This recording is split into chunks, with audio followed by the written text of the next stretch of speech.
আসসালামু আলাইকুম। আজ আমি ময়দা দিয়ে ভীষণ মজার একটা বিস্কুট তৈরি করে দেখাবো।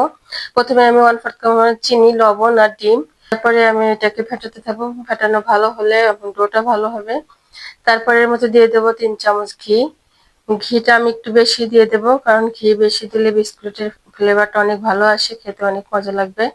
এর জন্য ঘি দিয়ে মেশানো হয়ে গেছে। এখন 1 কাপ পরিমাণ ময়দা দিয়ে দিলাম, হাফ চামচ দিয়ে দিলাম বেকিং পাউডার, আর 2 চামচ দিয়ে দিলাম নারকেলের গুঁড়া, তারপরে 2 চামচ দিলাম গুঁড়া দুধ। দিয়ে আমি এটাকে ভালোভাবে একটা ডো তৈরি করে নেব। কিন্তু এই ডো এর ভিতরে কিন্তু পানি, দুধ কিছুই ইউজ করা যাবে না। এমনিতেই ডোটা অনেক সুন্দর হয়ে যাবে। তোমার ডোটা রেডি হয়ে গেছে। এখন আমি এটাকে গোল করে চ্যাপ্টা করে একটা বিস্কুটের শেপ দিয়ে নেব।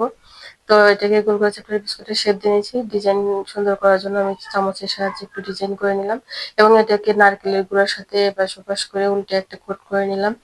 তো নারকেলের গুঁড়ার সাথে আমি এই বিস্কুটটা কোট করে নেব। কোট করা হয়ে গেলে এভাবে আমি সবগুলো বিস্কুটই বানিয়ে নেব। তোমার বিস্কুট বানানো শেষ। চুলায় একটা কড়াই বসিয়ে দিয়েছিলাম।